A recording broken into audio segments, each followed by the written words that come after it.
I'm Jack Draper. Shout out to QualityShot Tennis. Hey guys, and welcome back to the channel. We're going to be talking about stats, a little bit of insight into some of the players on the ATP side who are going to be competing at this year's Indian Wells tournament. It's just started, day one is done, but a lot of the big players haven't started yet. So I thought it would be a good time to go through some of the insights and averages for players going into this tournament, and also whether it marries up to our expectations of them. Does the eye test match what the stats actually say? Before we get into it, though, remember to that like button, do subscribe if you are new. Also, do leave a rating or review if you're listening on a podcast platform. Also, thank you to our members. We really do appreciate you. And of course, you can now contribute a small amount on podcast platforms if you wish to. All little helps, like everything genuinely helps a lot. And it just means that we can take the channel to the next level. Let's get into it.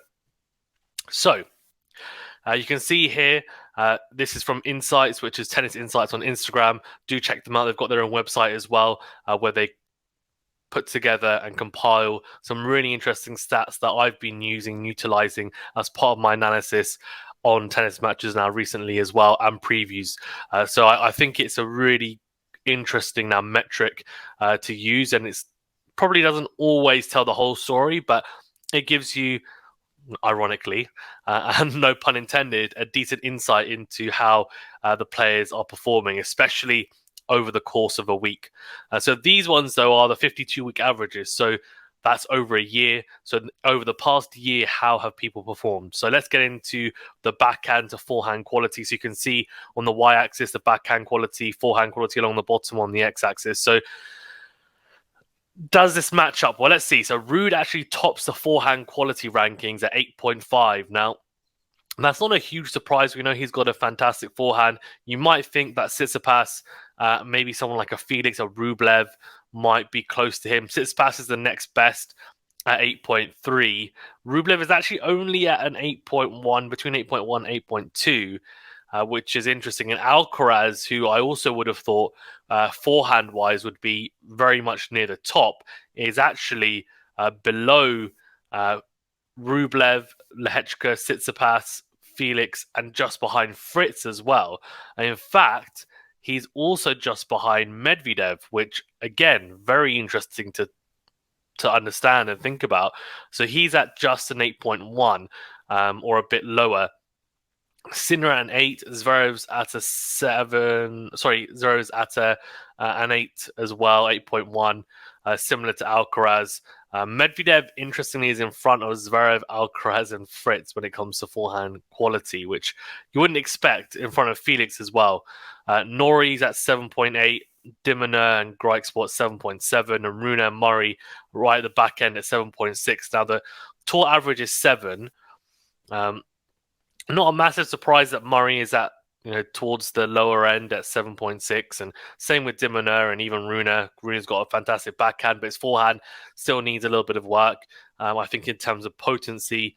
But interesting, very interesting, because, as I said, yes, Ruud has a very good forehand, but I would have thought Alcaraz, Tsitsipas, Felix, Rublev would be kind of there or thereabouts, and I wouldn't have expected Medvedev to be in front of them as well. So that's interesting, and it probably feeds into the hypothesis about Medvedev's forehand becoming more of a weapon the last, not just few weeks, it seems, but last few months as well, at least, according to these stats. And last few weeks, he's looked very, very good. And I wonder whether that's really boosted his forehand averages over the year, because the last 3 weeks, his forehand has probably been above the 8.5 to 9 range. That's where it's been about.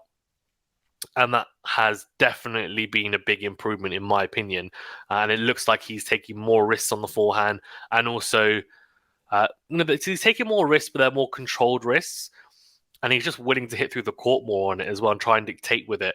Whereas, in the past, as I've said in one of my videos previously, he would actually almost try and hit around the forehand at times because he felt he wasn't being consistent enough on the forehand. So I wonder also whether it's a case of the intent was always there from Medvedev, but I know he used to make quite a few mistakes on the forehand at times, uncharacteristic errors. Nowadays, we don't see it as much. So I wonder whether the intent was always there, maybe, but he is now just consistently being able to make those forehands. And that's why we're seeing the forehand potency increase in the last few weeks.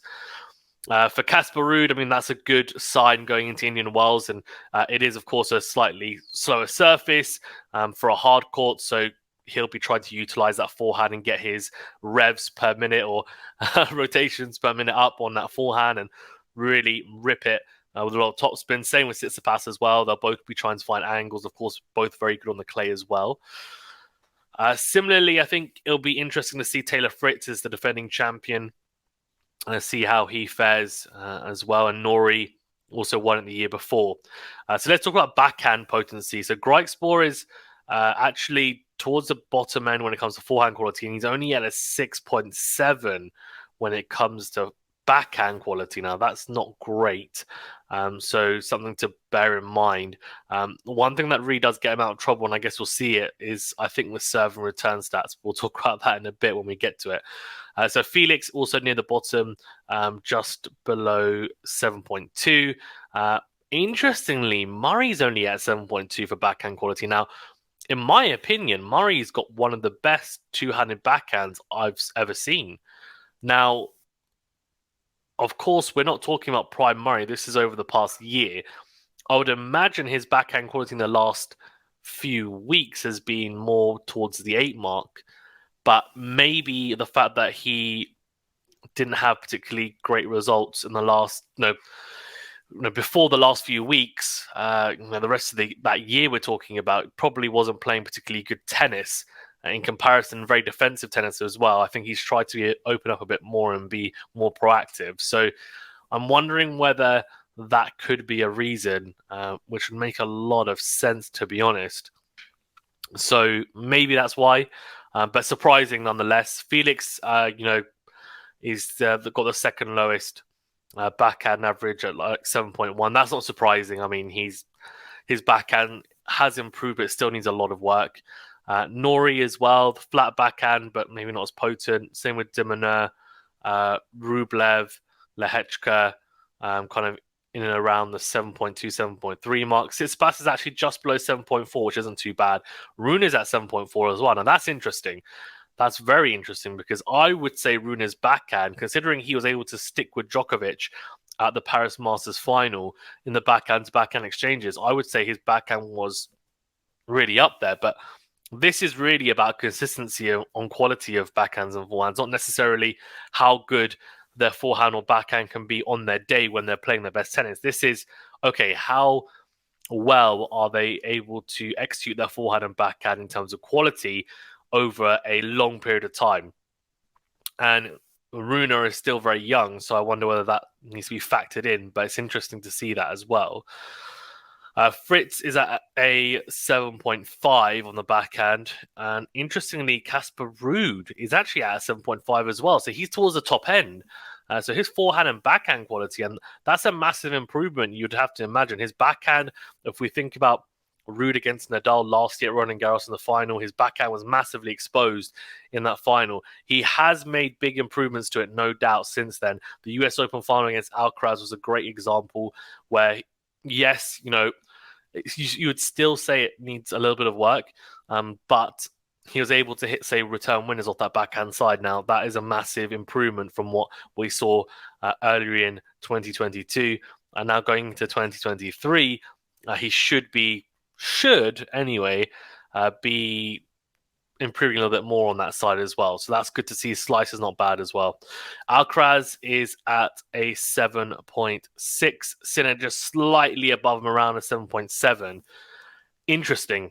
Now, again, I think Alcaraz probably did something very similar to Casper Ruud. His backhand, generally speaking, against most players, it gets the job done. It's serviceable. It's pretty good. Defensively on the backhand, though, he would struggle a lot, especially against people with elite backhands. Sinner, Zverev, Djokovic, Medvedev, for example. He has shored that up a little bit more. It's still, no one tends to defend incredibly well on the backhand side apart from maybe Djokovic. on tour, maybe Zverev, I guess. So I would say, there's been improvements there, which is why you can see just below Sinner, which might be a surprise to some people because Sinner's backhand is an elite backhand, in my opinion. And the people with the elite backhands, Sinner just above Alcaraz, and then you've got Medvedev at 7.8 and Zverev at 7.9. Now, those two don't surprise me at all. Zverev's two-hander is, apart from maybe Djokovic, is the best on tour, in my opinion. It's just so good. And similarly, Medvedev's as well is up there, no doubt. So consistent. It's a different kind of two-hander.